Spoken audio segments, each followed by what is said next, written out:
all the lectures are accessible, everybody is welcome, but this is meant public in the sense that it's especially accessible to non-philosophers as well.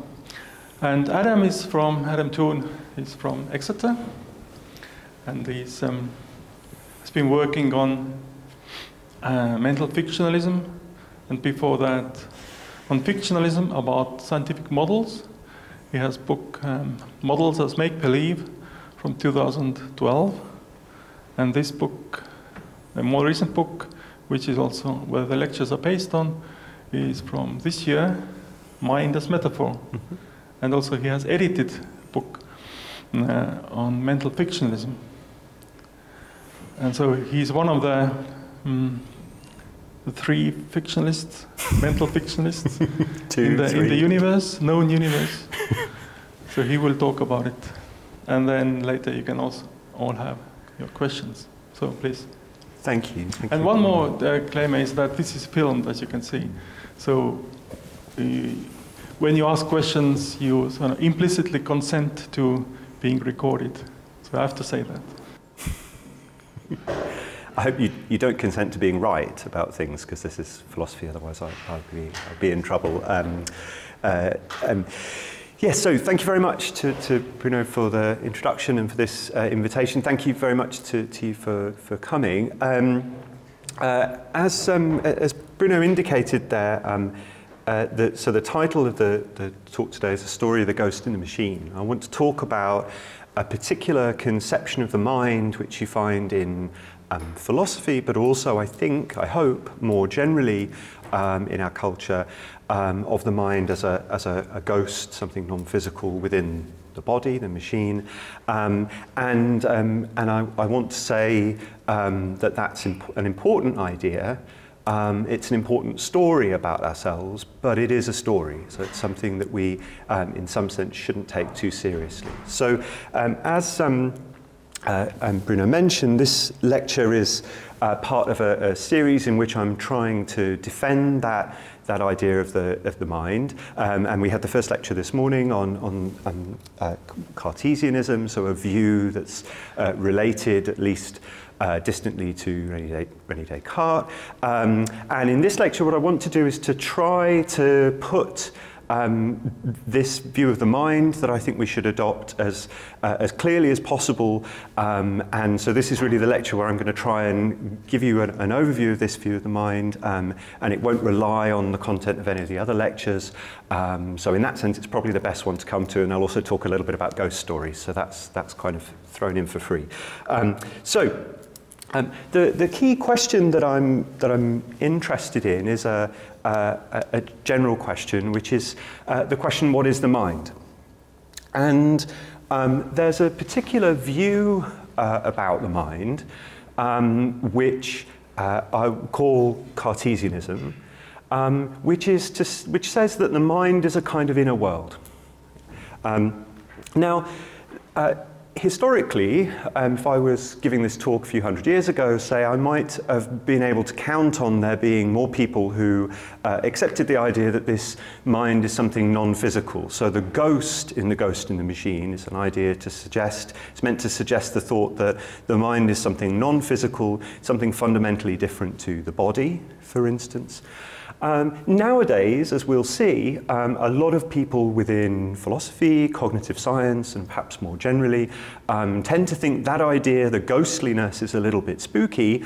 Nevertheless, I'm going to suggest they still take over quite a lot of the ghost in the machine view, but simply try to make the ghost something more scientifically respectable, something physical. And typically, if you ask where the mind is on this view, you'll be told it's in the brain.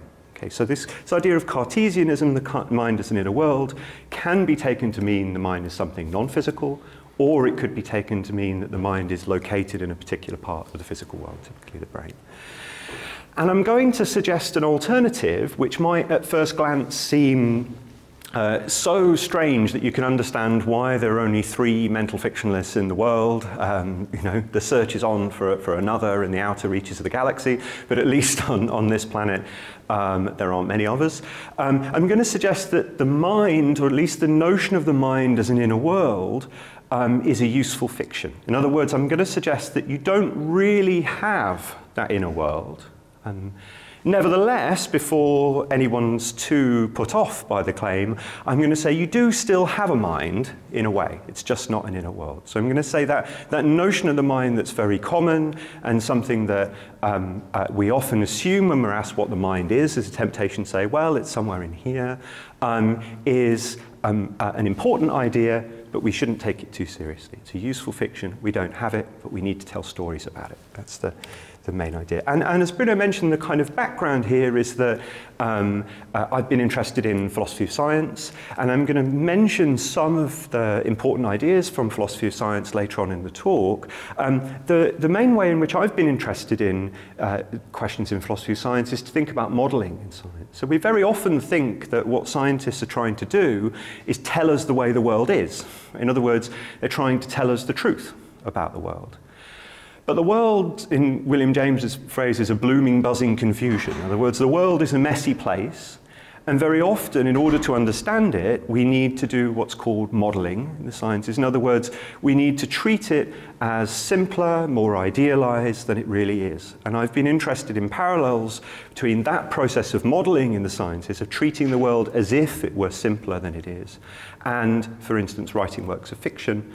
If you think about works of historical fiction, they sometimes ask us to imagine things about distant past places and events and so on. And we realise some of it is just made up to make the story interesting, but nevertheless, some of it is true, and we can learn about the events that they're discussing. Okay. So, the most recent book that's here on the slide, Mind as Metaphor, is an attempt to take that idea that very often the way we understand the world is through imagination, is through pretending that the world is simpler than it really is, and trying to apply that to the way in which we understand the mind. Okay. So this will be what I'll try to run through today. I'm going to start by saying something very briefly about studying the mind. In other words, what my starting point is for trying to answer some of these questions. And I hope it'll be a familiar starting point, but it's also in some senses might seem strange or controversial. Then I want to set out this ghost in the machine view of the mind and indicate some of the trouble that it's been said to bring to us. Then I want to think about ways in which people have tried to exorcise that ghost, in other words, to try to get rid of it. Right? And those attempts generally seem to fail. So we seem to be in this funny position where we've got a notion of ourselves as a ghost in the machine. Making it fit with the rest of our worldview seems difficult. Getting rid of it seems difficult. And that's why I'm going to suggest that we treat it as a story. So that's the plan. So we'll end up with a particular story about ourselves, which, as I'll indicate at the end, is something that can make us feel slightly uneasy, but I think it's nevertheless the position that we're in. Okay.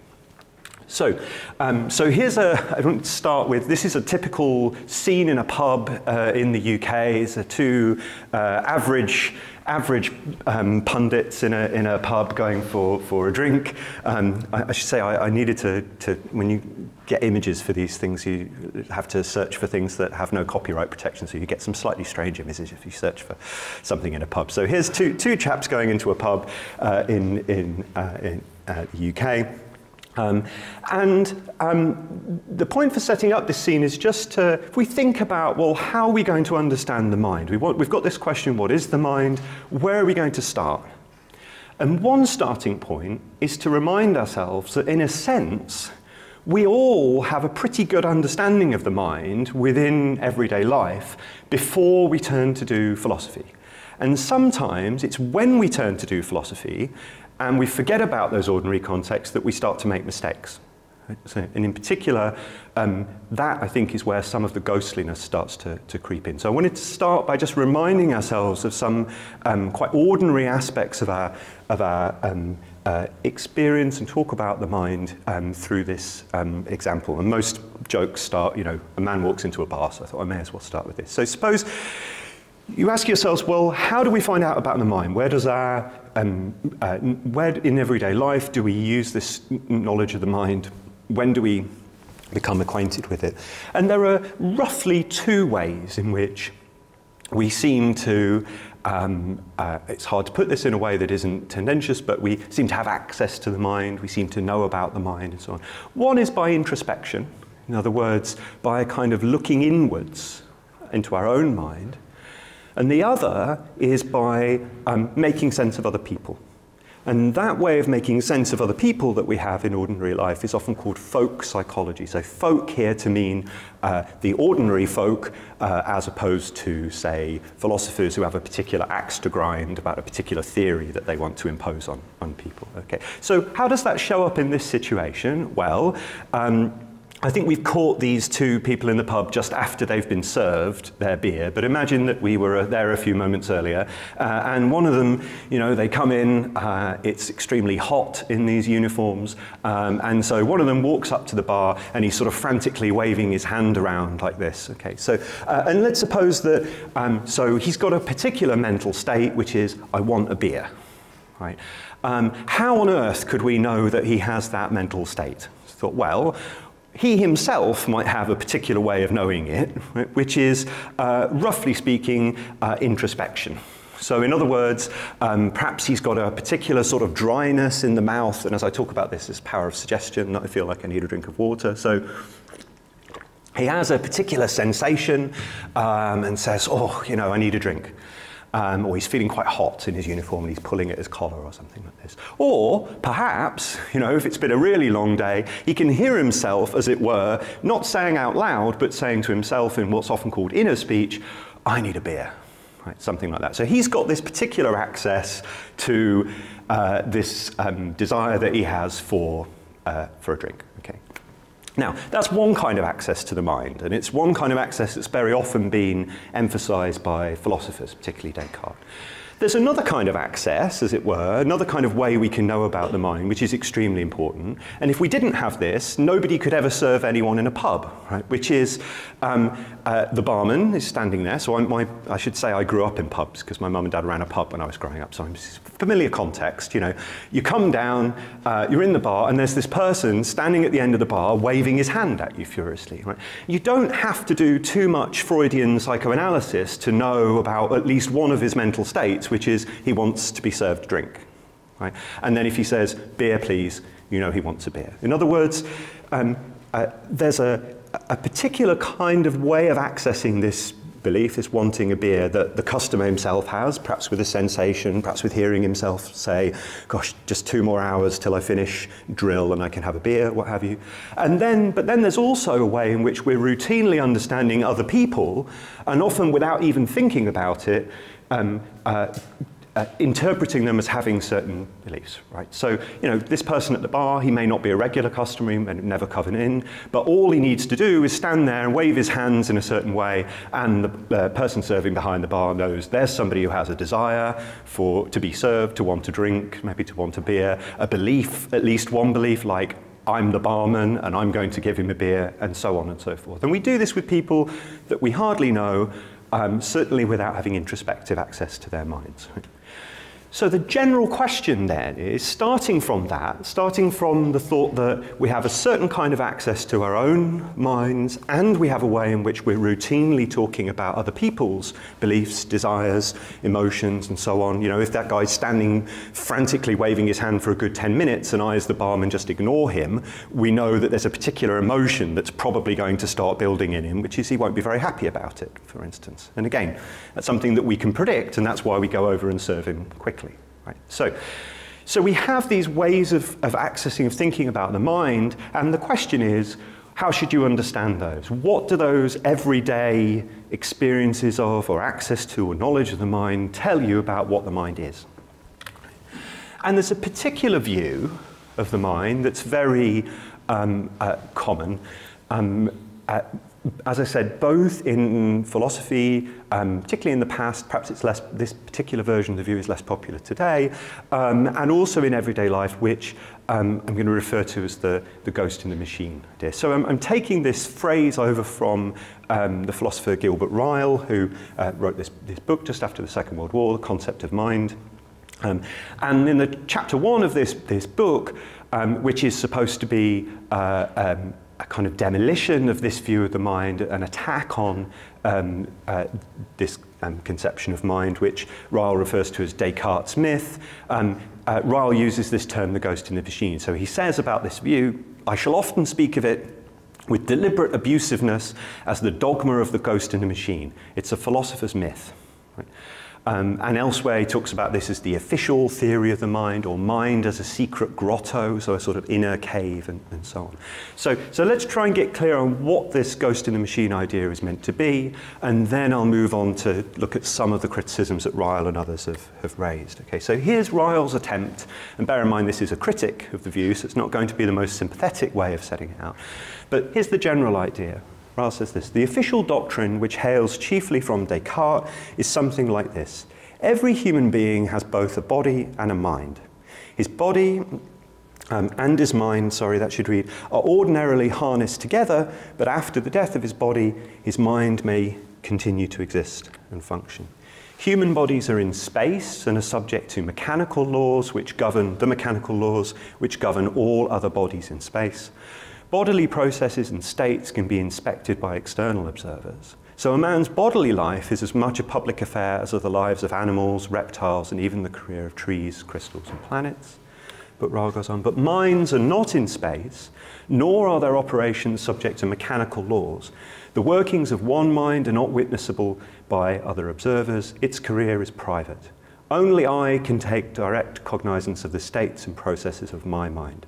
A person, therefore, lives through two collateral histories, one consisting of what happens in and to his body, and the other consisting of what happens in and to his mind. The first is public, and the second is private.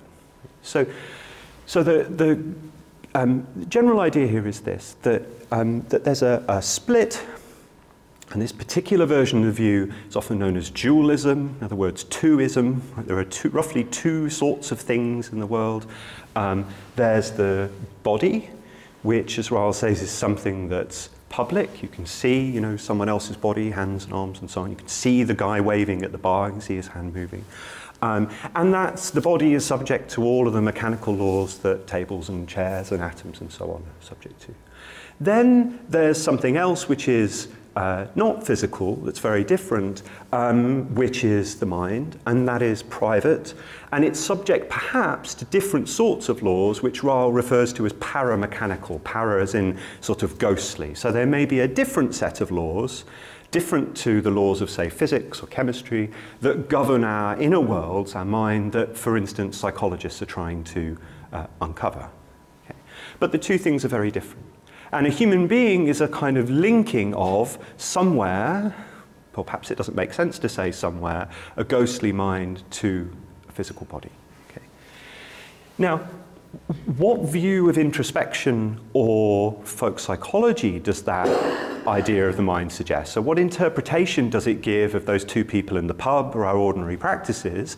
Well, of course, the whole idea of introspection, or insight is another way that we might talk about it, is that what we're doing, what that guy's doing when he walks up to the bar and has this particular sensation of dryness in the throat, or hears himself saying, gosh, I need a beer, is, and here's a quote from Ryle, it's taking a non-optical look immune from illusion. Right? In other words, we're turning a sort of, rather as if we can use our eyes to look at the world outside, we're turning a different kind of look, a different kind of gaze inwards, and in this case, he's inspecting, looking deep into himself and seeing the realization that he needs a beer. Okay, so, now, what's happening when the barman talks about the customer is, at least according to Ryle, much more problematic. Why? Because the mind on this view is something private and hidden inside a particular person's body. Okay? So in the case of ourselves, we have perfect access, or privileged access as it's called, to our own thoughts.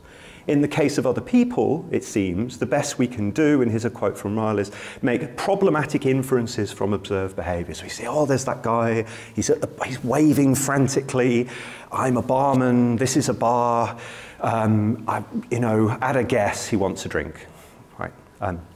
But it's only really the customer himself that has certain access to having that belief. Now, so what arises from that particular view? Suppose we take that interpretation of what's happening in our ordinary understanding of mind. Well, of course, the most obvious problem, the notorious problem that's raised by Princess Elizabeth of Bohemia to Descartes, letters and so on, is what's often just called the mind-body problem. In other words, if you think the mind is something fundamentally different from the body, well, how can they interact? How can it be that I have this dryness in the throat that makes me think I should take a sip of water right now, and then that non-physical thought that I have I should take a sip of water somehow moves my arm to take a drink of water? So one problem with this is just what sometimes is meant by the mind-body problem, which is that if these things are fundamentally different, how do they interact with each other? And it's for reasons like that that many people have thought that this view is just too spooky. Right. So nowadays, many people would reject dualism. Not everyone, and it exists in different versions. But for many people, many philosophers particularly, and certainly many cognitive scientists nowadays, that worry about interaction between these two substances, the puzzle about whether there could be anything non-physical like that, will tend to make them think that at least the ghostliness of this picture is something that is too spooky and that needs to be rejected. So as I mentioned, many people nowadays would reject dualism and instead adopt a view that you can sometimes see called neo-Cartesianism. So in other words, new Cartesianism. Why is it new? Well, because it would reject the spookiness. It would reject the ghost. It would reject the idea that there's anything non-physical in the world, like the mind or spirit, that's driving the body. Why is it still Cartesian? At least this is why I want to say it's still Cartesian. Because it still accepts the basic idea that the mind is an inner world, and in some sense private, but it just makes it something physical rather than non-physical, and typically it will say it's found in the brain. So instead of talking about a sort of special substance, we'll talk about a special part of the material world, in particular the human brain. Okay. And perhaps we'll think that there are, broadly speaking, mechanical laws that apply to the mind too, but of course there are lots of questions about how you would best understand that. What framework would be best to understand the firing of neurons, for example. Okay, so, and going along with that, roughly speaking nowadays, so if people have backed off a little bit from the ghostliness, the spookiness, they'd also probably have slightly different views about the two ways of accessing the mind that I talked about introspection and folk psychology. So nowadays, of course, especially post-Freud, many of us maybe think that introspection isn't quite all it's cracked up to be. People can be, we think, driven by unconscious beliefs and desires, for instance, that it may take an awful lot of therapy for them to access, and perhaps even then they might not be able to do it. So in other words, we're less convinced perhaps that introspection is something that is that we can introspect all of our mental states, or that we can't delude ourselves sometimes about why we're acting as we are. In the case of folk psychology, our understanding of other people, there's also a particular view about what's happening there that is more popular now, which is that what we're doing when we're making sense of other people, what the barman is doing when he's making sense of the customer, for instance, is doing something a little bit like scientific theorizing. So if in scientific theorizing, what we're sometimes trying to do is look at the observable world and the way that it behaves, look at what readouts we're getting in an experiment, for example, and then we're trying to infer from that to something unobservable, like electrons or atoms. And very often, this is the way in which folk psychology is understood. So the barman is just seeing the customer wave his hands furiously, and then explaining that behavior in terms of something hidden, which is the desire for a beer, the belief that he's the barman, and so on. And those things are hidden. Perhaps they're not in some kind of ghostly substance, but they're hidden away, say, in his brain. Okay. So we've got a shift there in terms of what the mind is taken to be and in terms of how we understand our access to it. But nevertheless, we still have this central idea that it's an inner world. Okay. So, and that introspection is somehow looking into that inner world. Now, of course, that gets tricky if you think that the mind really is the brain. Because if I introspect on my thoughts, you know, do I want a drink of water right now? I don't seem to be looking at my brain. Right? So we've still got work to do in explaining what's happening in introspection. But nevertheless, we have this idea that introspection is about looking into that inner world in some sense, and that making sense of other people is about inferring what's happening in their inner world on the basis of their behavior. Okay, so if we think about thoughts, and this is just to sum up some of what I've said in the particular area of talking about thoughts, you can find this notion of the mind as an inner world, not only in descriptions about what the mind is. It's a view that's not only important for thinking about the mind, but it's also important for thinking about a whole relationship between ourselves and the external world. Right, and I'm going to come back to why that's so in a moment. So you find this conception of the mind not only in Descartes, Locke, Berkeley, Hume, and so on, but also taken right through into many theories in cognitive science today, which are much more sophisticated in lots of respects than, say, the ideas you'd find in the British empiricists in their technical sophistication, but they still have this central idea. It's also, I think, an idea that we find in everyday life. You can easily be told by adverts on TV to look inside yourself, or to, you know, pay attention to your inner well-being and so on. So I don't think this notion of mind as inner world is just something that's prevalent amongst philosophers.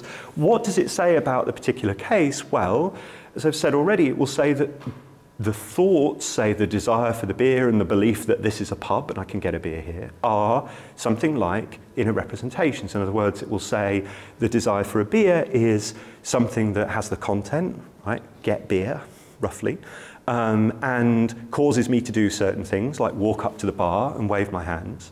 And it's something hidden. In other words, it's something that I need to express to the barman if I want to get served, either by waving my hands or by saying something or what have you. Broadly speaking, there are two ways in which we can be motivated to that general view, as I've said. One is just by looking inwards. You think, well, of course we have these things. I can just look inside myself and see that I want a beer, that I believe this is a pub, that I believe that I'm lecturing in Tartu. I'm not at all surprised by those things. Just introspection, just looking into my inner world shows that I have such a world, and that it has at least three things in it, in this case, a desire for a beer, a belief that this is a pub, a belief that this person can serve me, or what have you. Okay. So one thought here is that we know we have this inner world just by looking inwards. Another thought is that by assuming that people have these inner worlds, we're really successful at making sense of them. Right? I might be quite puzzled as to why that man is standing at the end of the bar waving at me, but as soon as I assume that he wants a beer, it all makes sense to me.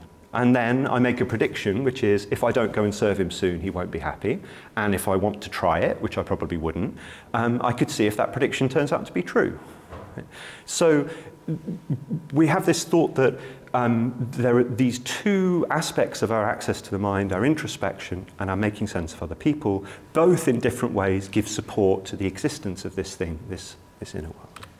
Okay, now, why might you worry about that? Right? Why might you, as I've put it here, want to exorcise this ghost? Right? Why might you think that's a view that has some problems? Well, one thought is you might think it has some disturbing consequences. Right? And there are many of these, and this goes back to what I said about this view being not only important in our conception of ourselves, but also in our conception of our relationship between ourselves and the world, and ourselves and as other people. So, if you think that the way in which you know you have a mind is primarily by introspection, right, by looking inwards, and by looking at the contents of your inner world, right, you seem to secure, as Descartes does, the fact that you exist. But the existence of other people starts to look a lot more problematic because you can't access their inner worlds. You can see their bodies moving, but your inference to the fact they have minds, that you're not the only being with a mind in the world, starts to look a lot more worrying. So Ryle, for instance, at one point says, this view condemns us to all be ghostly Robinson Crusoes. In other words, it raises what's often called the problem of other minds, which is the worry of showing how it could be that we know that we're not the only mind in the world. Okay, so here's a lovely sentence from Ryle. He says, absolute solitude is on this showing the ineluctable destiny of the soul. Only our bodies can meet. Right? You never reach out to the mind of another. You're always locked up inside here. Going hand in hand with that worry, so that's a worry about how I know that you all have minds. There's also the worry of how I know that there's anything outside my mind at all. Right? So my thoughts on this view, my beliefs, my knowledge of the external world are locked up in here, in a world. And I have the belief that there are chairs and tables and people and so on out there. Nevertheless, it looks as if that's an inference I need to justify. That's something I need to give reasons to prove. Right? So there's also a threat here about the existence of the external world. So here's another little passage from Ryle that tries to make vivid the situation we're in on this view. All we have access to immediately are our representations of the world outside. And the question is, do they represent the world accurately? Is there even a world outside? Right? And here's Ryle says it's a bit like a man sitting in a tent at night and looking at the shadows and impressions on the wall of the tent and having to make an inference to what's happening outside. So he says a solitary man inside his tent who sees spots and patches of light and feels indentations on the inside of the canvas is the kind of situation we're in. And then we try and infer, oh, did someone just walk past the tent because I saw something brush against it, or I saw a light quickly sweep over? So all I have access to are these impressions that I'm receiving from the outside world, and is there a world that they're coming from? Okay. There's also a worry on this view. You might think the mind doesn't exist at all. Right? Because if you think that what people are doing, what the folk are doing, is making claims about people's inner world, well, then the folk could turn out to be wrong. In other words, if you accept this analogy that I mentioned, many people do accept, that when we talk about other people, we're doing something like scientific inference. In other words, we're positing the existence of someone else's mind, a little bit like scientists posit the existence of electrons to make sense of the observable. Well, we've been wrong in science many times in the past, and maybe we'll be wrong now too. Maybe it'll turn out that we don't have minds. Right. So eliminativism, as it's called, the view that mind has to be eliminated. It'll turn out that we don't have such things. So here's a quote from Paul Churchland that presents this view. He says, one is reminded of how alchemy must have looked. So this is as we look at our folk understanding of mind today. Churchland says, one's reminded of how alchemy must have looked as elemental chemistry was taking form, how Aristotelian cosmology must have looked as classical mechanics was being articulated. So maybe this is just a rough and ready folk view that, you know, we've started to put to the test, particularly with the birth of cognitive science in the mid-1960s, and it won't be around for that much longer. Maybe we'll realize that it was deeply mistaken. Okay. So, what's Ryle's diagnosis of what's going wrong here? Right. Why does Ryle think this view is incorrect? And then I want to present my own alternative to this. And one very interesting thing here to note is that sometimes the objections that Ryle gives, and that the concept of mind is a book that's often said to have demolished dualism or shown that this ghost in the machine idea can't work, right, when it came out after the Second World War. What's interesting is when you read the criticisms that Ryle makes of this view, not many of them rely on the supposed spookiness. Right? So the classic objection to the ghost in the machine is to say, well, how would a ghost move the body? But Ryle doesn't really dwell on it. He mentions it, but that's not really his worry. The worry is not the ghostliness for him mainly, I think. The worry is the hiddenness and whether it really solves the problems that we have. So think about one kind of example that he talks about. Right? The real worry he seems to have is that this view, this Cartesian view, makes mind a matter of a hidden mechanism. And it doesn't really matter for lots of his arguments whether we think that mechanism is mechanical, whether it's the firing of neurons, have you, or whether it's something paramechanical, in other words, whether it's spiritual. The real worry seems to be that positing that hidden inner mechanism doesn't do the work we think. Right? So here's an example. So I'm going to risk this even though this is being recorded. But imagine the difference between a human being and a parrot. Right? So if I say, what do parrots say? I don't know what people, pieces of 8. Right? I say it. I say, you know, I actually went to the British Museum with my kids recently and got to hold a piece of 8, which was quite interesting. Sort of quite a big coin like this. So I say pieces of 8, and then the parrot says pieces of 8. Right, there we are. I've done it once now. So the question is, okay, right, I think that sound, that noise, in the case where I make it, displays some sort of intelligence or meaning. I'm not going to claim much for it, but at least I said something with meaning. I said it for a purpose. I wasn't just babbling. I was trying to give you an example. Certainly when I said I handled a piece of 8 at the British Museum, I tried to say something that was true. Okay. On the other hand, when the parrot utters that sound, many people would say it doesn't show intelligence at all, right? There's not, it's not said with meaning, there's not expressing a thought. The parrot's just learned to mimic a certain set of sounds, right? So we've got two behavioural patterns, one of which exhibits intelligence, one of which, let's assume, doesn't, right? One of which has some kind of meaning, expresses a thought, one of which doesn't. Now, what does the Cartesian view say? It says, well, the reason that one pattern of behaviour is intelligent and the other isn't is to do with an inner process. One of them comes from, for instance, a particular thought that I had, which is then expressed when I say pieces of 8. And there's no such process going on in the parrot. Right? There's no inner sentence that's going on that a thought that the parrot is expressing. Now, one of Ryle's worries is, so what are you doing? You're trying to explain the difference between one behavioural pattern and another in terms of something hidden, some kind of hidden mechanism. Well, one worry is, if it's hidden, how could we access it? Right? The whole problem began because I think we can go up and say, well, the parrot doesn't really understand what I'm saying, that's not an example of intelligent behaviour, and I do that. In other words, the whole reason that this question about mind got started is that we can go up to things in the world, as it were, and say, well, that's something with a mind, that's something with isn't, that's something that displays intelligence, that's something that doesn't. But now the view that the Cartesian's proposing is something that would make it mysterious that we can do that, because it's something that's hidden from us. So how is it that we could have made that distinction between intelligent, say, and non-intelligent behaviour in the first place? That's one worry. The other worry is that exactly the same question that I raised about my saying pieces of 8 out loud and the parrot could be raised about that inner sentence that's supposed to explain the difference, right? Sometimes we talk intelligently to ourselves, at least I try to. Sometimes I say, okay, what kind of thing do parrots say? They say pieces of 8. And I say that to myself without speaking, right? Sometimes I'm just babbling. I mean, in other words, some of the things that run through my head are just words to a song I happen to have heard in the airport or what have you.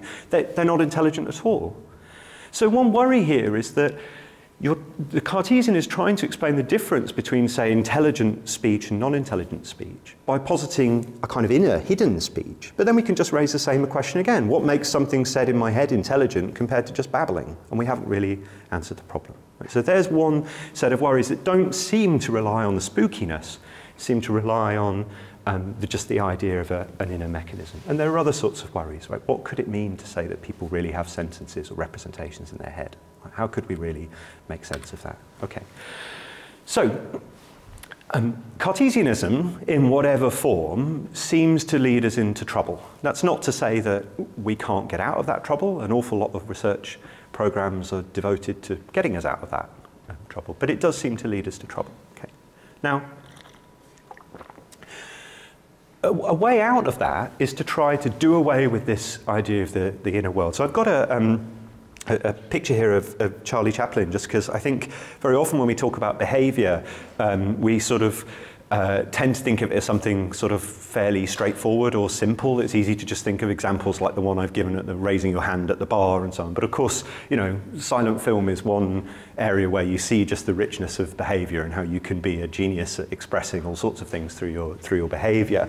And behaviourism is one attempt to make sense of human beings and the sorts of aspects of their behaviour that lead us to talk about the mind without the mind, right? Or rather without the inner world. Okay, so one thought is to say, look, the Cartesian has got the folk wrong.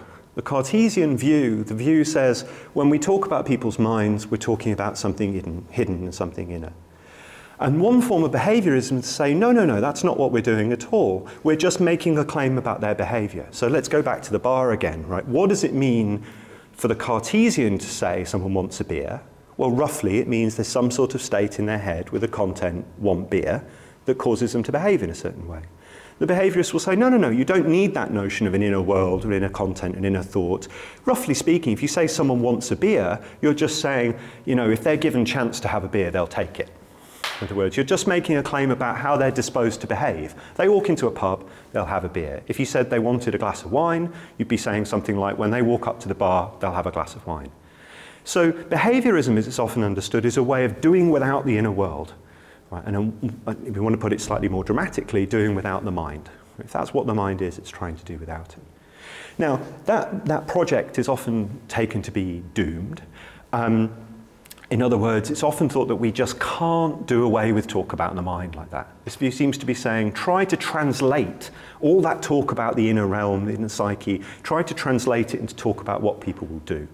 And generally, that project is thought to be doomed. Why? Well, here's one worry. Right? The analysis I just gave of what it means to want a beer is obviously far too simple. Right? What people do, based on, say, having the desire to want a beer, is not just dependent on that one desire, but all sorts of other beliefs. I might, I'm not sure if this is true or not, I might want a beer right now. Right? But it wouldn't be true to say, well, what does it mean, say Adam wants a beer? Well, if he gets a chance, he'll take it. I'm not going to walk out right now and go and get a beer, because I have another belief, or at least several other beliefs. One, I have a desire to finish giving my lecture. Another, I have a belief that it's terribly rude to just disappear and go and get a beer if you're supposed to be giving a lecture, and so on and so forth. Or if this soldier walks into the bar and he thinks, well, I've had 5 already and I am supposed to be on parade in half an hour, he probably will think I better not have a beer, and he asks for a mineral water or something if they do. So, in other words, trying to do away with talk about the mind, to reduce it, to translate it into specific ways in which people will behave, looks like a project that's doomed, that can't succeed. Okay. But there's lots more to say about behaviorism, and for those of you who are in the lecture tomorrow morning, I'll try to say a little bit more about the different varieties that view can take. But where are we, roughly speaking? Well, we've got a particular conception that I've been calling Cartesianism that takes the mind to be an inner world, but it leads to all sorts of problems. One problem is the supposed spookiness, so fitting this into our scientific worldview. Even if we can resolve that problem, it seems other objections are about its hiddenness rather than just its spookiness. It seems to lead to all these consequences, like we can't be sure whether there are other minds in the world or whether there's an external world and whether we're just ghostly Robinson Crusoes and so on. And yet, the attempts we've made to do without that notion of an inner world have failed. So, as it says here, can't live with it, can't live without it. Can't take it seriously, can't cash it out properly, but can't do without that notion either. And that's where I think we have to take a step back and ask, well, how did we get into that mess? So here's Laurel and Hardy, who are always getting into a mess and wondering how they got into it. Here's Ra's diagnosis of how we got into the mess in the first place. Right? How did we get into this worry about how to fit the mind into our worldview? Ra says this: Descartes found in himself, two conflicting motives. As a man of scientific genius, he could not but endorse the claims of mechanics. Yet as a religious and moral man, he could not accept the discouraging rider to those claims, namely that human nature differs only in degree of complexity from clockwork. The mental could not just be a variety of the mechanical. So the thought here is that Ra thinks that we've got the rise of mechanism as a particular view of the world in the early modern period, which Descartes is a contributor to and enormously impressed by. But the idea that really mind is just another mechanism is too worrying from, as Ryle says, a religious and moral perspective. So he inverts it, Ryle thinks. Descartes sort of produces a kind of mirror of mechanism, which is this para-mechanism to salvage the mind, to save the mind as something that doesn't turn out to be purely mechanical. And on Ryle's reading, that's a philosopher's mistake. It's a distinctive kind of mistake that he calls a category mistake. So one example of this was if you read in the newspaper that the average taxpayer is more burdened than ever before, and you look and think, oh, poor chap, this is really bad for him. He's had an increase in, his tax burden year on year. In other words, if you take the average taxpayer to be another particular individual, like Adam or Bob or Bill, whatever, you've made a category mistake. You've not realized that the average taxpayer is just a way of talking about, roughly speaking, a statistical phenomenon. You've thought it's a real person. Okay. The category mistake that Cartesianism is making, according to Ryle, is to take the mind to be an inner mechanism, whereas really, and this is very rough and ready for what Ryle really thinks, so apologies to Ryle here, really what we're doing in talking about the mind is talking about people's behaviour, roughly speaking. Right. Now, here's an alternative way that I want to try and understand what's happening here. And so I want in the rest of the lecture to give an alternative view that I think is worth considering. Here's an early review of the concept of mind by the philosopher Stuart Hampshire, which gets at the sense that I'm trying to, the idea I'm trying to put forward. Hampshire says, so far from being imposed on the plain man by philosophical theorists, I think he means the folk there. He's trying to be kind, not unkind there. The plain man by philosophical theorists, the myth of the mind as a ghost within the body is one of the most primitive and natural of all the innumerable myths which are deeply embedded in the structure of our languages. Ryle represents philosophers as corrupting the literal innocence of common sense speech with alien metaphors. In this, he not only greatly exaggerates the influence of philosophers, but, more seriously, neglects the fact, or rather the necessity, that the forms of common speech and its modes of description should be permeated with metaphors. So here's the thought. What's a category mistake, according to Ryle? It's taking something that should be in one category and mistakenly putting it in another. Right. The average taxpayer should be a way of talking about a statistical phenomena, and we accidentally put it in the category of a particular person. Right. Or in another one of Ryle's examples, the University of Oxford is a whole collection of buildings and institution, but if we walk around and say, well, I've seen the library, I've seen the colleges, but where's the university? We've mistakenly taken university from category of institution and put it in the category of another building, for example. So that's a category mistake. Right, we've mistakenly taken something from one category to another. In the case of the mind, what are we doing? Well, roughly we're taking something that should be a disposition to behave in a certain way and putting it in the category of paramechanical machine. Right. Now, I want to propose an alternative view which makes this not a mistake but a metaphor. Right? In other words, what are metaphors? Well, according to one pithy quote about this, they're planned category mistakes. In other words, they're cases where you take terms that originally apply in one area and you deliberately start to apply them in a different area to useful effect. Right? So here's some examples. I say, so this life as a journey, if you've ever watched, these talent shows and so on, people, when they're asked afterwards what it's been like when they go out, they will say, it's been an amazing journey that I've been on to get to this stage in the competition and so on. So what are we doing here? Well, there's all the messy things that happen in someone's life. That's one category of thing, as it were, life events. And then there's another category of things, which is events on a journey. And the metaphor of life as a journey takes terms that apply to journeys, right, and moves them over into the category of life events. In other words, if I say, Ruth's she's just standing at a real crossroads right now. Right? What I'm doing is I'm talking about Ruth's life as if it were a journey that she's moving along, and I'm saying, well, she faces a difficult decision. In other words, I'm treating life events as if they were going along a particular path, and decisions as if they were points where that path splits. I might say he's got a hard road ahead of him. I'm treating difficulties that someone faces in their life as if they were percentages of gradient that they're going up, for instance.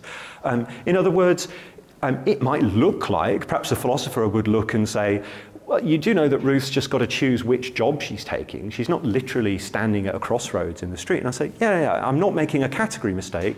I'm just speaking metaphorically. In other words, what I want to try and suggest is that what Ryle and others like him have seen as an error is actually, and to go back to the quote from Hampshire, is actually just the way in which our language creatively develops. And one way in which it creatively develops is by use of metaphor, by taking areas that we understand, that we know how to talk about, and then applying our understanding of those to other sorts of domains. So here's an example that's familiar from the literature. So the metaphor of time as space. So I'm saying I'm looking forward to this lecture. Right, I'm looking forward to being able to have a beer at the end of this lecture. Or, you know, I know Christmas is just coming on us so fast. I really shouldn't be at this lecture. I should be doing my Christmas shopping. Right?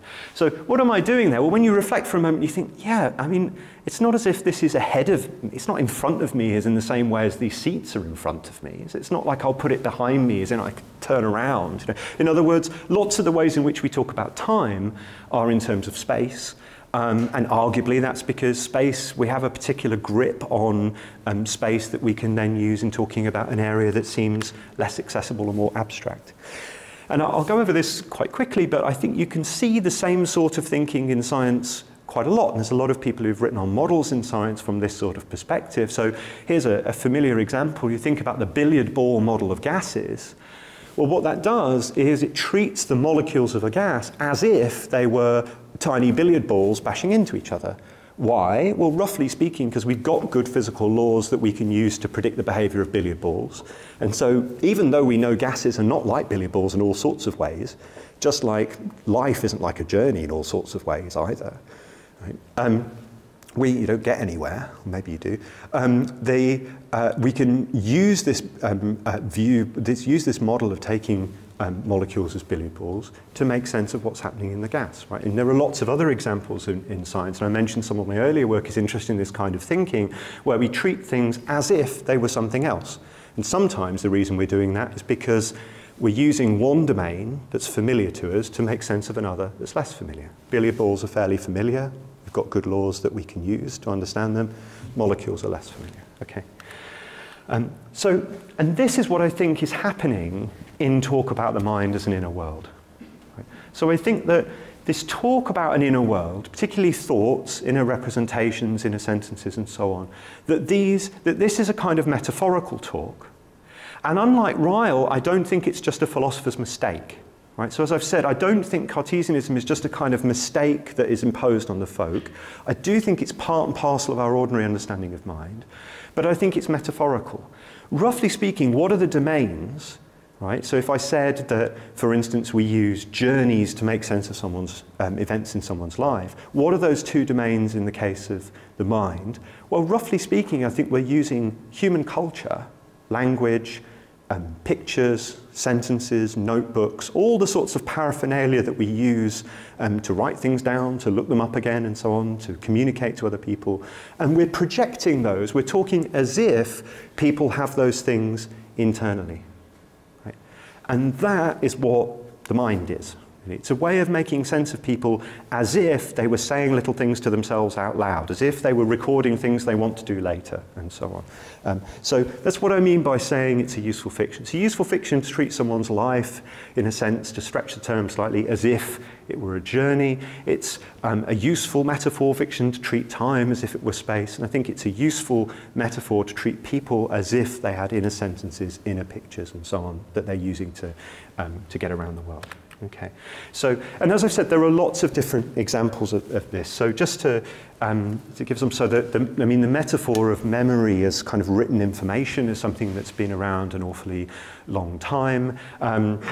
You know, I don't know if you say things like this, but if I, you know, my wife kind of catches me looking hesitant and standing there, sort of not sure which room to go into, I say, I'm just debating with myself whether I need to do my email or get into, like I'm having a little argument in my head that says, yeah, do email, no, don't go to dinner or what have you. Sometimes talk about people as if reasoning is their kind of, you know, it's as if they were reasoning something through on a blackboard, but they're just doing it privately, step by step inside and so on. So I think there are lots of examples of this way in which we talk about people as if they were doing these things. So now what does that mean? Well, it means it's useful, but it has to be handled with care. Okay, so if when I say Ruth's standing at a crossroads, what I'm doing is I'm not asserting that she's really there at a road junction, but I am managing to say something, which is that she's facing a difficult decision. See? Similarly, I think when we talk as if people had these little sentences and pictures and so on in their heads, we are saying something useful about their behavior. If you say about me, well, Adam believes that the number 129 bus goes to Tartu, which is the bus that I got here for the lectures, well, that enables you to predict something like, I'll go to the bus stop that's got the number 29 marked on it, and if you know that the number 29 has just had an accident and isn't running, then you'll be able to tell me that I ought to go and get a different bus instead. So you can, in other words, make sense of a pattern of behavior by acting as if I'd got it written on a little notebook that when Professor Mulder told me what bus to get, I'd written it down and I look at the airport and I look it up. Right? What would I do? Well, I'd go to the bus stop. And you can make sense of me even when I don't have a notebook like that by talking as if I did. A little inner notebook that was hidden here, which is roughly my memory. Okay. Now, of course, so that idea can sound very strange, very counterintuitive at first sight. It doesn't, I think, seem at all obvious that talk about the mind is metaphorical in that way, right? Sometimes you're just, you feel as if, well, you know, I mean, look, some of the talk that we make, some of the things we say about the mind seem more overtly and obviously metaphorical. I mean, you know, I talk about things like, I'll just make a mental note of that. Right? Or I just need to put that thought to the back of my mind while I give the lecture and then I'll deal with it or something. And if you said, well, where are you putting it? Are you putting it here? I mean, don't let it fall out. I mean, do you mean, I'd quickly see that those are silly questions. Now, of course, a lot of our talk about the mind isn't obviously metaphorical like that. So I have some work to do in convincing you that deep down it really is metaphorical, right? But luckily here, there are some thought experiments or arguments philosophers have given that I think lend themselves to, in support of this view. So here are some really silly questions to ask about beliefs. How wide is my belief that Tartu is in Estonia? Or how warm is it? Did it drop in temperature when I stepped outside of the hotel just now? Is it to the left or right of my belief that Tallinn is in Estonia, for instance? In other words, asking some of these questions that should at least make sense if beliefs are physical things, just don't really make sense. How wide are they? How hot are they? Where are they? On the left or the right? And so on. Now, or how many beliefs do you have? I mean, I think in some sense that just seems like a silly question for me to ask. Right?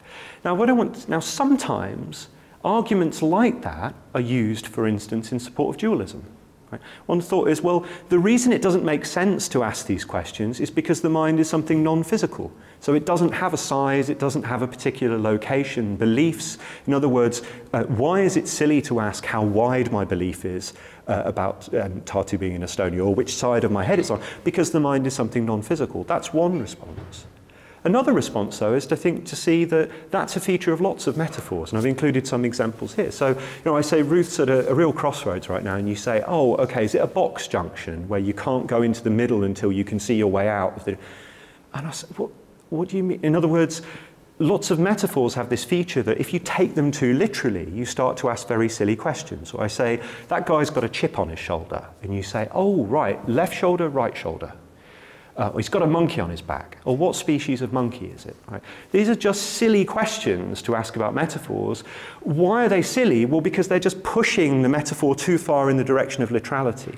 So in other words, what I'm trying to say is some of the apparently spooky features that people have thought the mind have are actually good arguments in favour of saying that a lot of the talk is metaphorical, rather than positing a ghost. Okay. Or we can think about some, I won't go through all of these, but you can think about the way in which Ryle tries to make fun of Cartesianism. So he's very fond, and he's brilliant at it, of sort of listing things that ought to make sense if you're a Cartesian and suggesting that in everyday life they just don't make sense at all. So he says, the glossary of terms in which intellectual powers and operations are traditionally described contains such words and phrases as judgment, reasoning, concept, idea, so on and so on. All the sorts of things that epistemologists and philosophers get very worried about. And he says, these expressions, such expressions are employed not indeed by the laity, in other words, by folk, but by theorists, as if with their aid, correct descriptions can be given as what at a particular moment has been occupying a particular person. As if, for instance, John Doe could be described as having woken up and started to do some judging, conceiving, subsuming, or abstracting, right? As if spending more than 3 seconds entertaining a proposition, or sitting on a fence, alternately whistling and deducing, and so on, or having an intuition of something the moment before he coughed.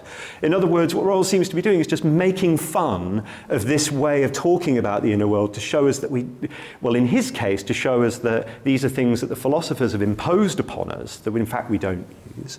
But I want to say, actually, another explanation is that these are metaphors, that it's not that people do in ordinary life talk in some of these ways, like we're reasoning something through to ourselves, but if you take them too literally, that's when you get problems. So here's Riley says, probably most people feel vaguely that there's a tinge of unreality attaching to such recommended biographical anecdotes. John Doe's stories about himself are not expressed in such terms. How many cognitive acts did he perform before breakfast? And what did it feel like to do them? Were they tiring? Did he enjoy his passage from premise to conclusion, and so on?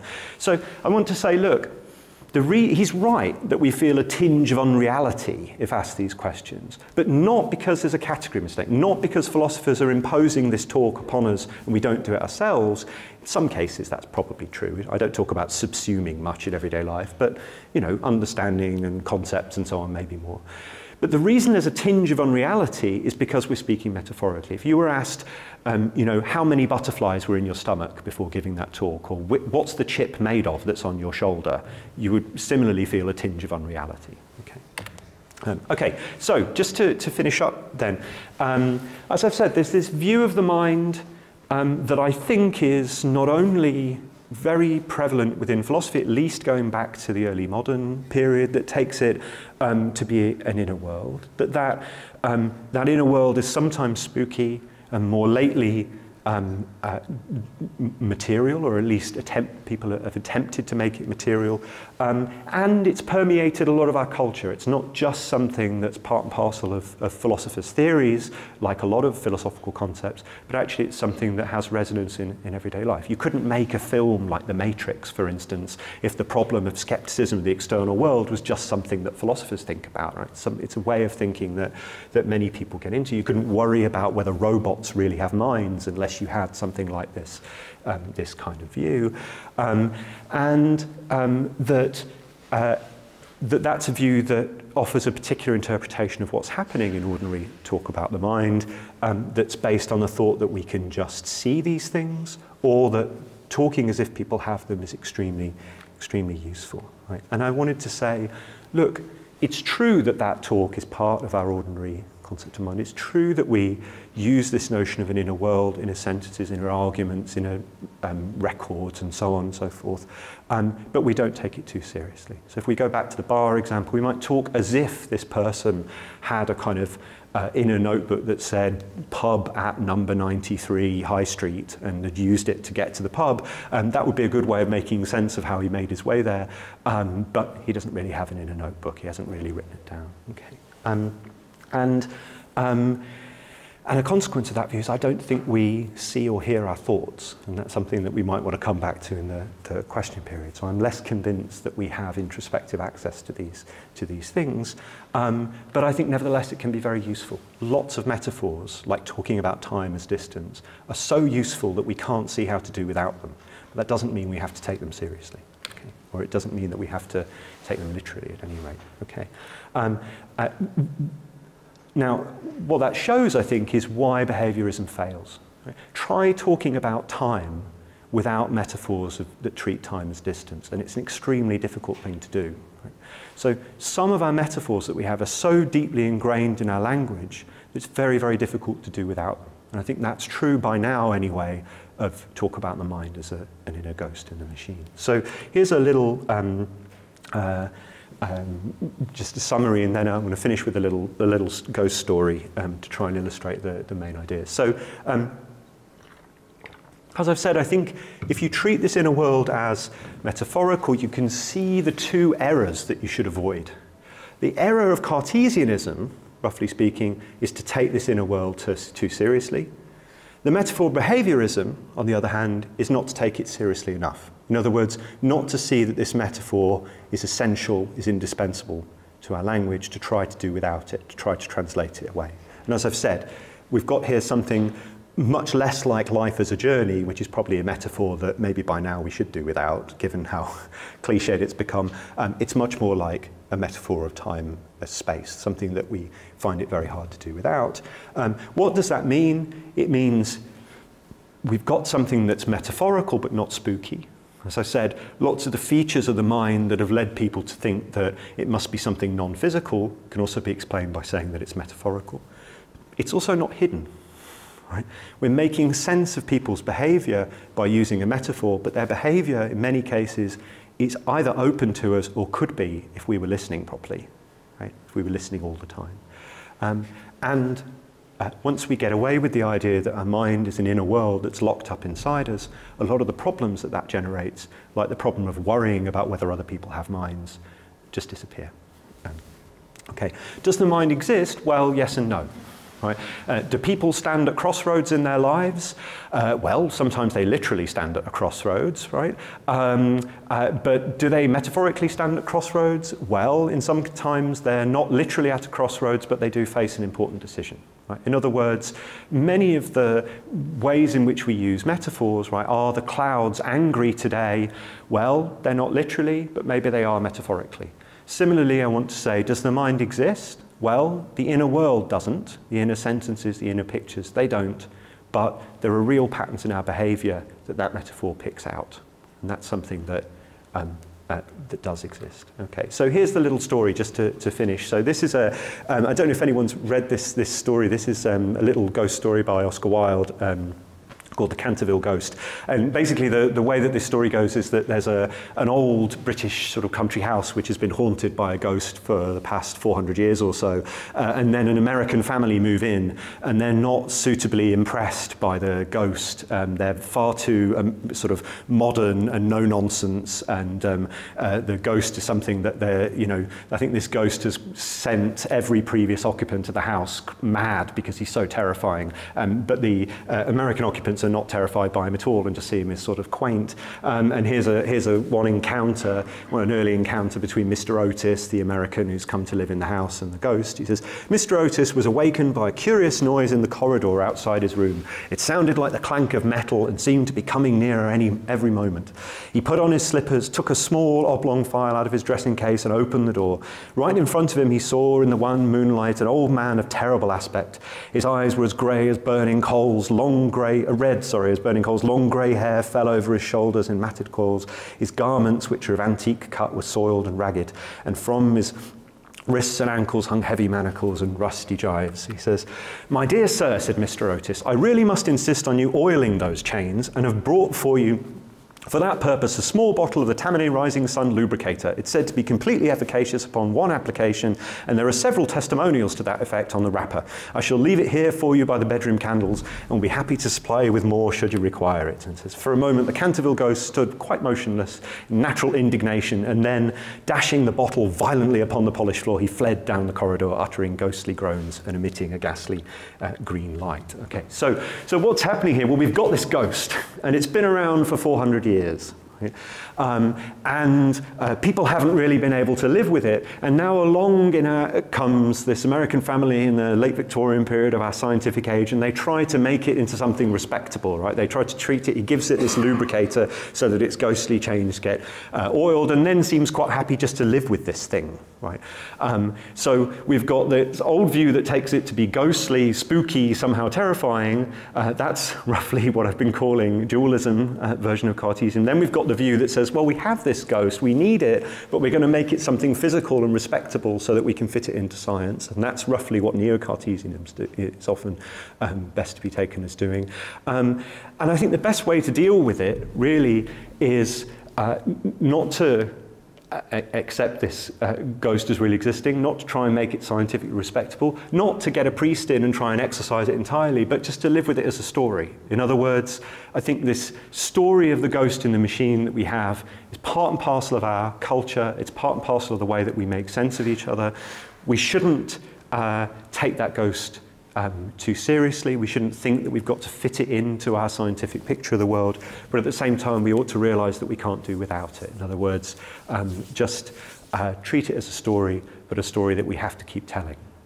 That's it.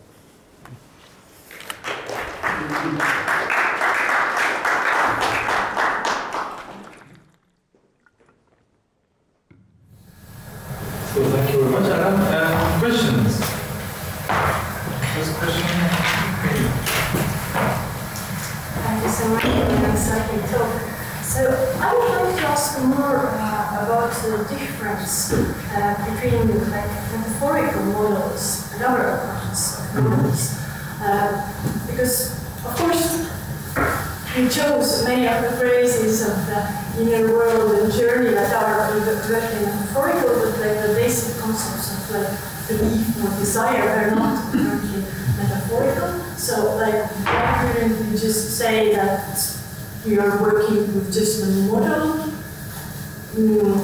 Or how does these metaphorical models used in folk psychology differ from the scientific models? Are the scientific models metaphorical ones as well? So I'm just confused about what's the difference between a kind of metaphorical model, why insists that this is particularly a metaphorical model? Sure. Yeah. Thank you. I'll try. Let me try to give an initial response and see if this meets the worry, because I think there's a lot that's packed in there. I think the term model and metaphor are notoriously vague in the way that they're often used. So what I mean is this: that I take it to be part and parcel of the way we talk about, say, beliefs and desires. That we at least at face value take them to have certain features, like that they can be true or false, right? That they're about the world, and that they can cause people to do things.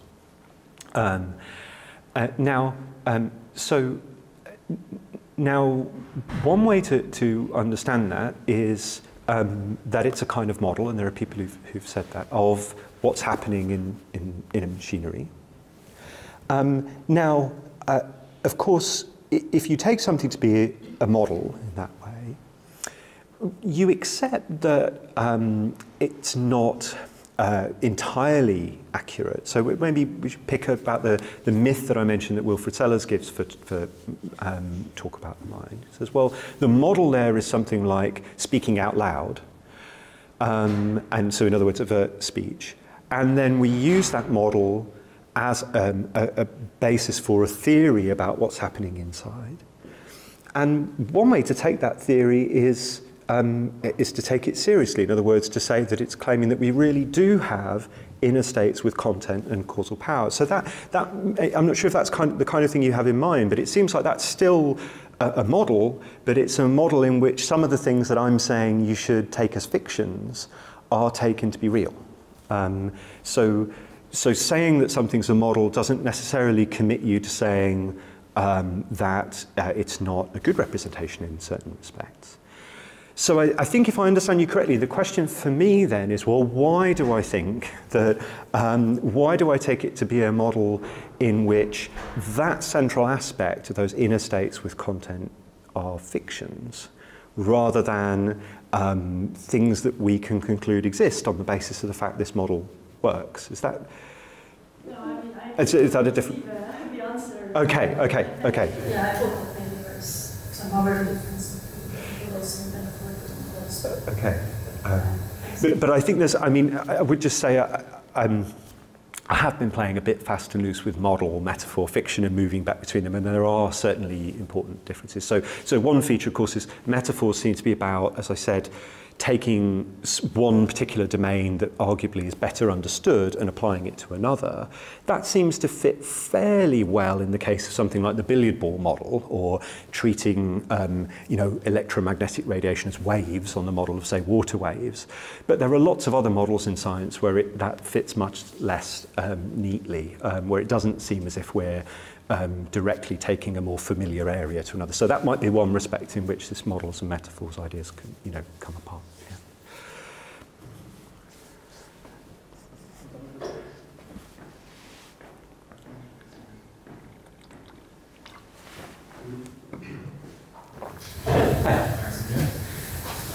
I have two short, simple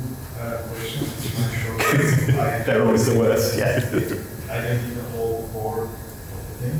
But the first question is about if the mind and mental state is a metaphor, is it self-knowledge, right?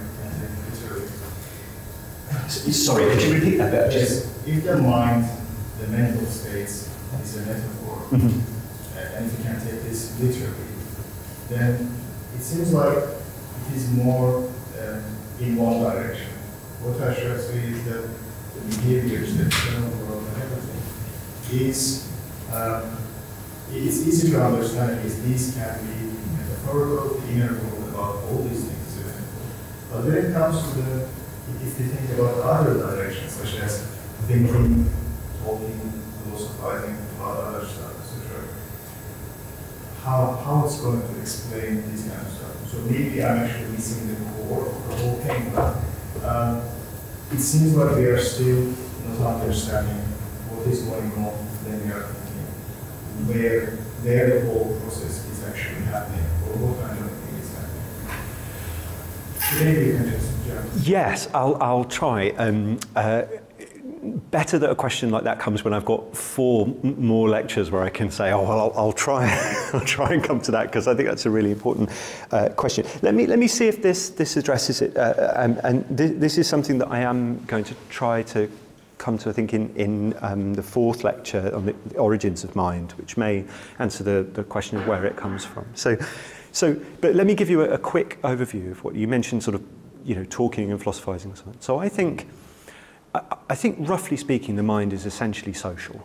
Right? So I think that, roughly speaking, we're social creatures. We behave in certain ways, and we like conformity. We like other people to behave the same. In other words, we get certain patterns of behavior set up amongst us, ourselves, that we like people to conform to. One pattern of behavior that arises is language, and there's a very complicated story to tell there. So, and I think it's that meaningful public behavior, and especially language use, that arises from our nature as social creatures, that explains how we can ask questions and assert things, and and also play, and then it's that essentially social norm-governed public meaningful behaviour that I think then gets projected inside to construct this concept of mind. So if you ask, on my view, where does mind come from, I want to say it comes from our social and communicative nature as creatures, and then in this particular concept of mind gets projected into this ghostly Robinson Crusoe as if these are things that we all do on our own. Yeah. But there's a lot more detail to answer the question properly, which I hope I'll do a better job of in the 4th lecture. Yeah. Thank you very much. My second question is more contradictional and more stupid, so maybe if someone else has a question to ask.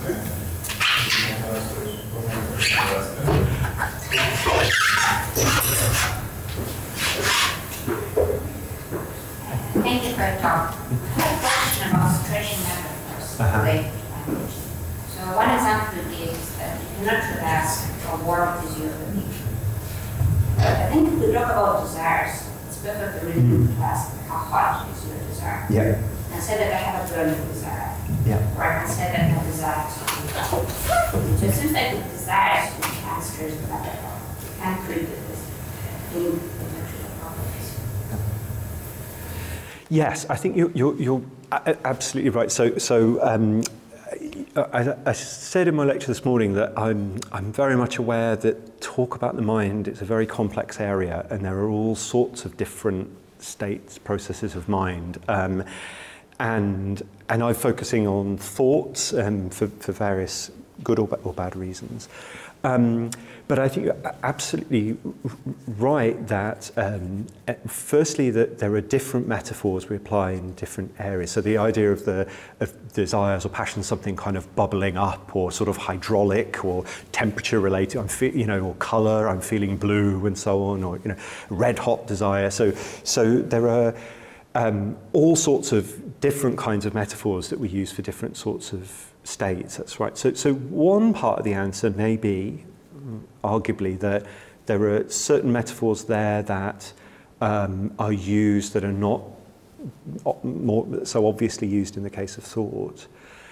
But I think you're quite right also when you say stretching metaphors, that I've been talking as if they're sort of fixed, that they have obvious boundaries. And of course, one of the things that's so valuable about metaphors is that's not the case, that they can be stretched. And so, you know, if I'm right about this general approach, for instance, the move to unconscious beliefs looks like a stretch. It looks like a case in which we sort of saying, well, it's not that this person has this record that they can read, it's like they have a kind of hidden notebook that takes a long time for them to be able to read, that has their unconscious beliefs, for instance, not immediately open to them. It's you're a closed book, we might say about somebody. And, you know,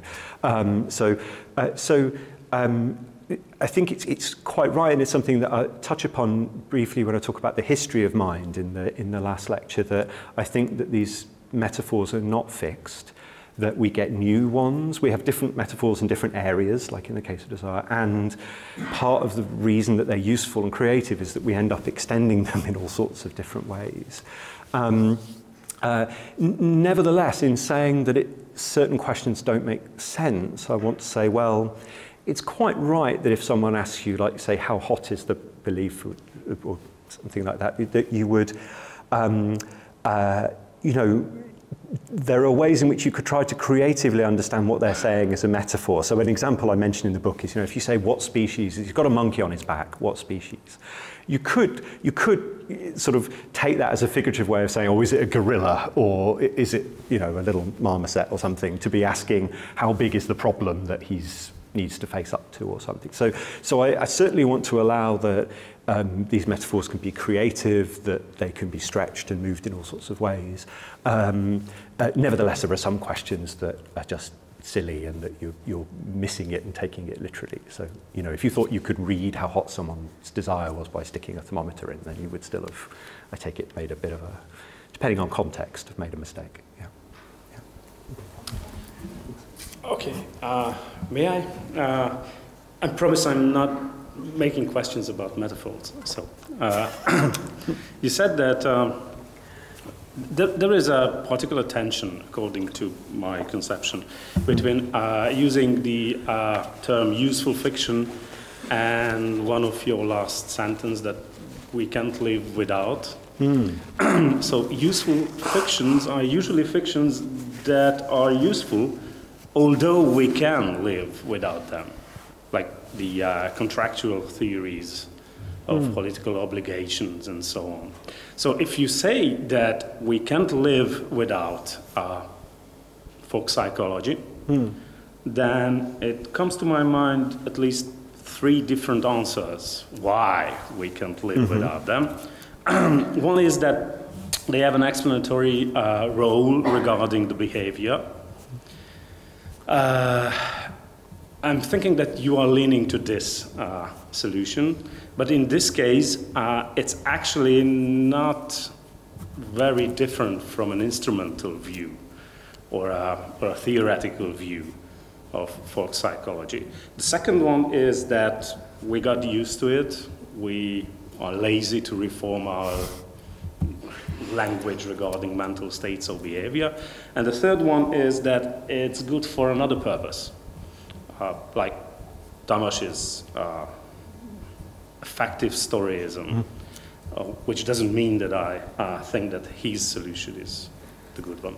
So is there a fourth option, or you can choose from these 3? I feel it's wise for me to give myself a fourth option, otherwise you'll corral me into one of those and I'm going to get uncomfortable.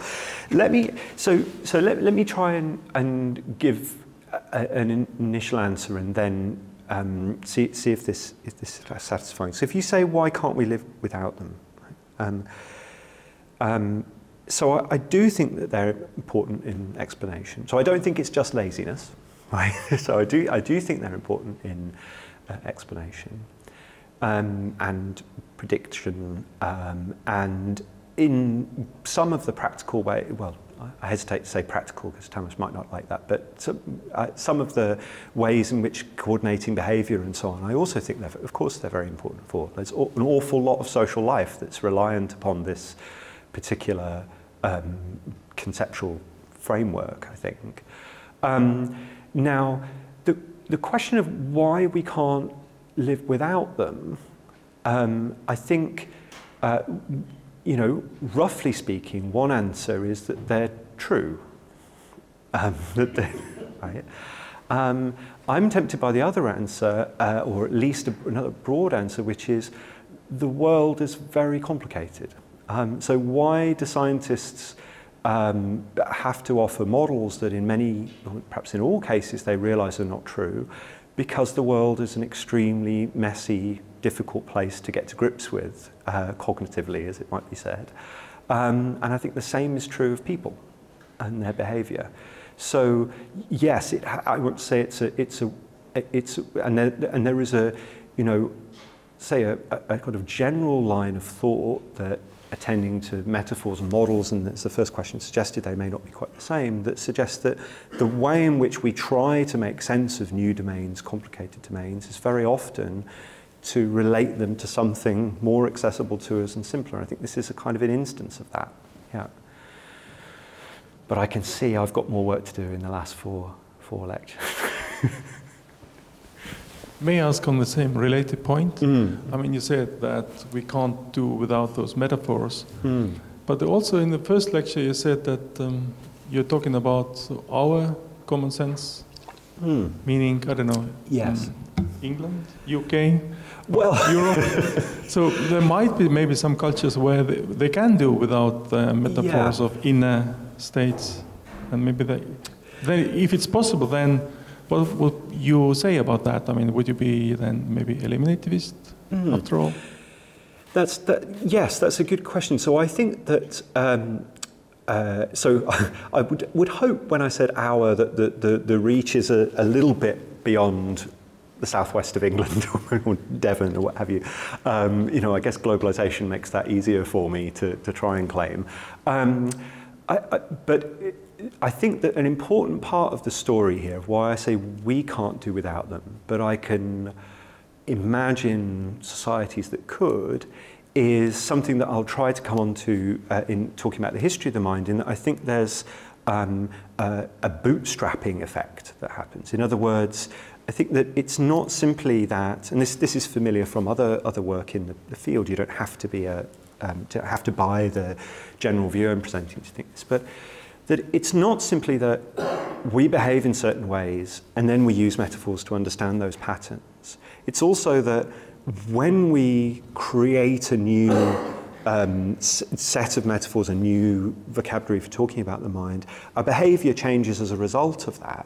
Right? So our behavior can change not only because we start talking, so say belief, right? We start talking about belief, if I'm right, on a metaphor of external records. But then, to use an example that I'll come back to later, if you say to someone that you're going to be at a certain place at a certain time and they predict that, you also, of course, make a promise, a commitment to shape your behavior in a certain way to meet that pattern. Right? So there could, in other words, because there's this feedback effect, because the language that we develop to talk about the mind and the tools that we develop to interact with change the way in which we behave as well, I think, then it could be that even if there are other possible ways of, other possible metaphors for understanding the mind in different cultures, that we just engage in different patterns of behavior as a result. So there's a sort of reciprocal feedback between the concept of mind that we come up with and the patterns of behavior. So think about, if, you know, it's very loose, but think about inner world talk as it might appear in, say, talk about mental health and wellness and so on. Now, you know, that talk, as I've said, is not something that just exists within an academic context. It's something that also changes the way in which we behave and the way in which we talk about ourselves. And so patterns of behavior that we engage in can alter as a result of the terms that we use. But there could be other cultures with different patterns of behavior, different concepts of mind, that's right. Okay, any other questions? If not, then maybe Cengiz, your silly question. Good to end on a silly question. Yes. So,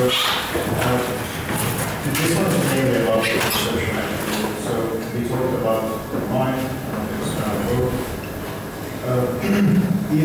If it assumes that the way we perceive the external reality, we are giving those organs, somehow.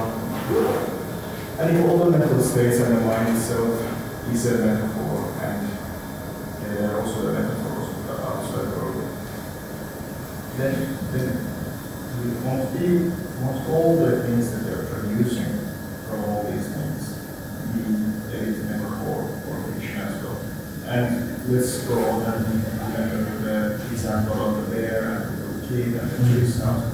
So in that fiction, we can say that those tree stumps are bears, and this is, let's say, true according to that story, but outside of that story, it's not true anymore.